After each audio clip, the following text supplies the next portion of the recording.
Tämä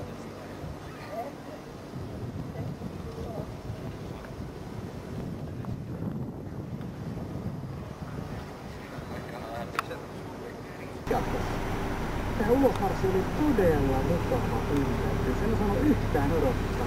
Huomasi, että ihmiset oli suunnitelleet, että käydään pitkään ja nähdään vaivaa saman eteen. Jouluharjoitettu kaikenlaisia autoita ja ihmisiä, tosi hyvä. Ei yhtään sitä, että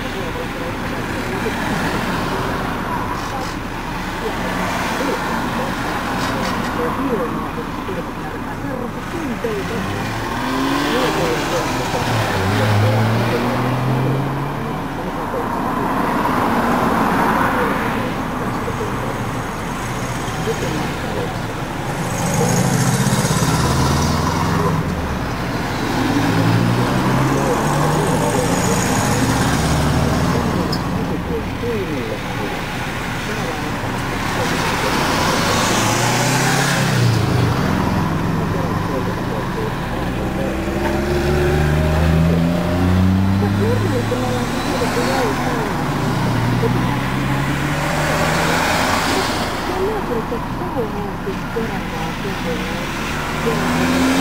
Onko se ollut sun mielestä punkkia, jos mä olisin tullut tähän haastatteluun ilman mitään näitä mun muistiinpanoja?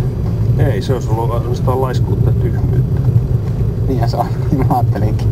Punk ei ole laiskaa ja tyhmää. Punk on ennen kaikkea niin kuin nopeaa ja älykästä. Ja jos kerran on jotain mieltä, niin siihen pitää olla myös jonkinnäköiset perusteet. Jos ajatellaan sitä, että punk julisti kauheasti kaikkea. Niin, että silloin piti myös vähän lukea ja ottaa asioista vähän selvää. Et ei vaan huudeta tuolla. No, kyllä tietysti sitäkin tapahtuu. Sehän perustui siihen, että piti olla perusteet arvostella systeemiä. Koska systeemillä oli kaikki valta ja kaikki, mikä oli elämässä päin seiniä, oli systeemin vika. Ja sitä vastaan punk lähti taistelemaan silloin vuonna 0. Oliko sulla semmonen ihan irokeis kamppaus? Ei ollut. Äiti ja isä ei olisi tietenkään antanut semmoista tehdä. Tai jos olisi, niin sitten olisi varmaan ajanut loputkin pois.